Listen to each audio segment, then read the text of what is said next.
नमस्कार मित्रों, आपका स्वागत है हमारे इस चैनल पर। दोस्तों, आज हम आपको बताने वाले हैं कि करवा चौथ का व्रत करने जा रही हैं तो किन महिलाओं को करवा चौथ का व्रत नहीं करना चाहिए, अन्यथा उन्हें इस व्रत का फल भी नहीं मिलता और साथ ही साथ भगवान के क्रोध का भी सामना करना पड़ता है।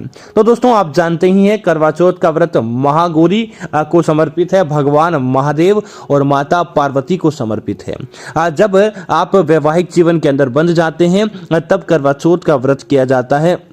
उस दिन इसलिए किया जाता है ताकि आपके विवाह की आयु लंबी हो, आपके वैवाहिक जीवन की आयु लंबी हो और आपको वैवाहिक जीवन के अंदर सुयोग्य चीजें देखने को मिले, सुयोग्य आपका काम हो, सुयोग्य आपके जीवन के अंदर किसी भी प्रकार की समस्याएं नहीं हो और आप चंचल स्वभाव से अपने जीवन को काटते जाएं। दोस्तों, व्रत के अंदर और महिलाओं के अंदर इतनी शक्ति होती है कि साक्षात दोस्तों आपने देखा होगा सावित्री यमराज से भी अपने प्राण को वापस, पति के प्राण को वापस लेकर आ जाती है।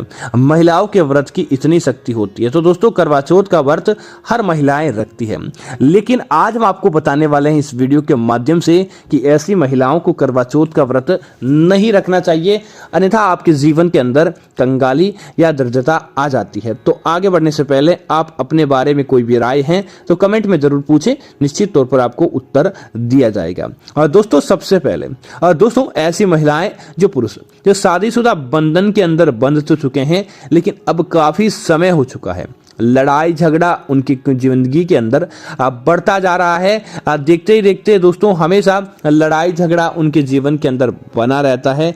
ऐसी महिलाओं को करवा चौथ का व्रत नहीं रखना चाहिए और ऐसे पुरुष भी पति को कभी भी करवा चौथ का व्रत रखने के लिए फोर्स नहीं कर सकते जो कि स्वयं महिलाओं के साथ लड़ाई झगड़ा करते हैं, क्योंकि जब आप लड़ाई झगड़ा आदि के अंदर बंध जाते हैं तब आपको कई प्रकार की समस्याओं का सामना करना पड़ता है, क्योंकि जब लड़ाई झगड़ा होता है तब एक दूसरे के मन के अंदर इतनी ज्यादा खुशी उमंग आदि नहीं रहती। तो जब भी आप पारिवारिक जीवन के अंदर क्रोधित अवस्था के अंदर हो, जब एक दूसरे से आपके लड़ाई झगड़ा चल रहा हो या आप साथ ही नहीं रहने वाले हो या बात तलाक तक आ जाती है, तब आपको करवा चौथ का व्रत रख के इस व्रत का खंडन नहीं करना चाहिए, अन्यथा आपको कई समस्याओं का सामना करना पड़ सकता है। इसीलिए पहले आपके संबंध को सुधारें और उसके बाद करवा चौथ का व्रत करें ताकि आपको इस व्रत का फल मिले, न कि आपको किसी प्रकार की अशुभता देखने को मिले।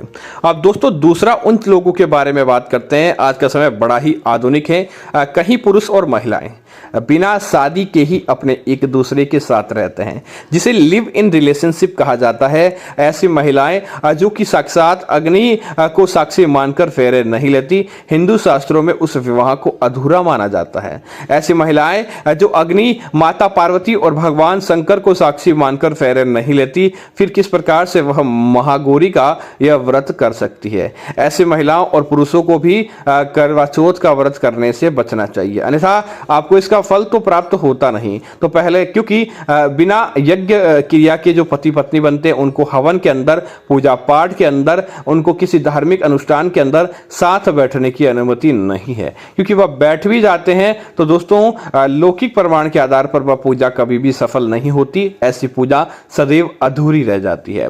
दोस्तों, तीसरे उन लोगों के बारे में कहा गया है जो कि विवाहित जीवन के अंदर बंध जाते हैं। विवाहित जीवन के अंदर बंधने के बाद भी पति पत्नी एक दूसरे को धोखा देने का काम करती है। ऐसी महिलाएं जो अपने सुहागिन जीवन को जीते हुए भी दूसरे पुरुषों पर नजर आदि रखती है, दूसरे पुरुषों आदि के साथ उनके संबंध रहते हैं, या ऐसा पति भी जो इस प्रकार का काम करता है कि उनका वैवाहिक जीवन के अंदर पवित्रता नहीं रही है, एक दूसरे के ऊपर विश्वास की कमी है, ऐसे लोगों को भी कभी भी अपना करवा चौथ का व्रत नहीं करना चाहिए, क्योंकि जब आपके अंदर विश्वास की ही कमी है तो आप किस प्रकार से करवा चौथ का व्रत कर सकती है। अब कई महिलाओं का सवाल आता है कि मैं तो कुंवारी हूं, क्या करवा चौथ का व्रत रख सकती हूं? तो कुंवारी लड़कियों को भूल कर भी करवा चौथ का व्रत नहीं रखना चाहिए। आपको 16 सोमवार का व्रत रखना चाहिए और उसके उपरांत भी अगर आप रखती हैं तो इस बात का ध्यान रखें कि आप एकदम पवित्र, आप एकदम निर्मल होनी चाहिए। ऐसा नहीं कि आपके किसी